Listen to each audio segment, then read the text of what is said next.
Of Ali bin Samiq al-Mari was proposed by Asian and Pacific nations. Jessica McCallum has the details. Qatar is no stranger to criticism about its labour rights. The issue came to prominence again last year in the run-up to it hosting the World Cup, when unions pointed out how many migrant labourers had been killed or injured building the tournament's infrastructure.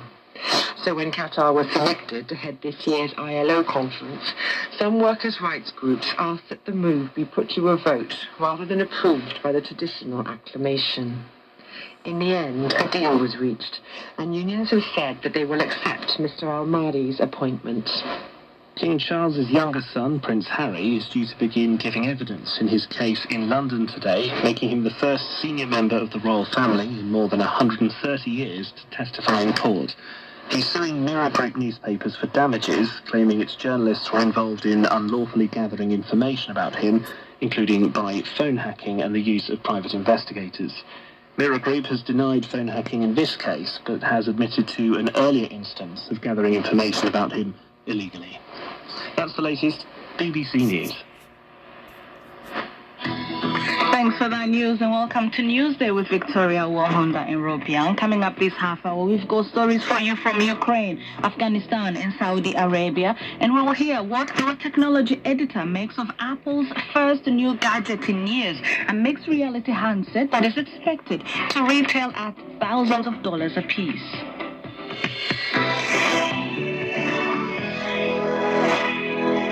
We start this hour of the programme in Ukraine, where it is unclear if the long-anticipated Ukrainian counter-offensive against Russia's invasion has begun, but it's clear that something is taking place. In his nightly address, Ukraine's President Zelensky didn't say whether the fight back in the east of the country was underway, but did say that the good news they had been waiting for was taking place. We're going to try to pick what is going on with journalist Christina Zelenyuk, who's on the line from Kyiv. Thanks so much for joining us. What are you hearing about what is happening in the east and in the south of Ukraine when it comes to potentially this counteroffensive?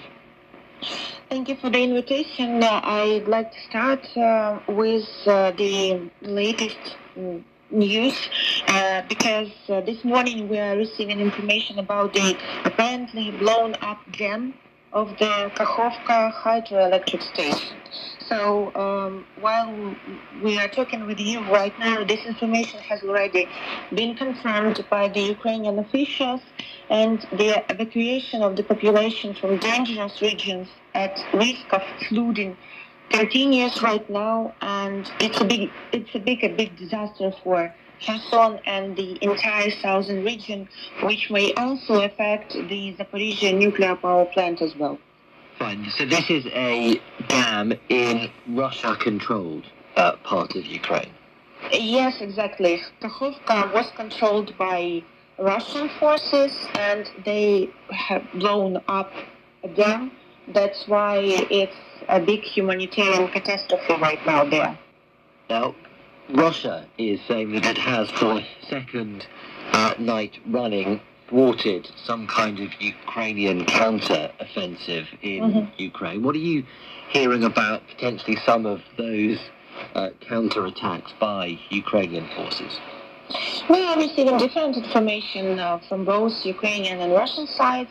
Right now, Ukraine didn't confirm that our counter-offensive actually started, but at the same time, we have seen some preparations for it, especially in information landscape. Yesterday, we have seen that, for example, some fake statements from Putin's side were on the air in many different Russian regions. That spokesperson for the Russian President Peskov needed to say that it's fake and it was it wasn't true. But at the same time, with this story about blown up dam, we see that the Russians, don't really rely on the fact that they can even control Crimea. When you mentioned about that dam earlier on, you said that there was some flooding taking place. Mm-hmm. Do you know what it is that is flooding?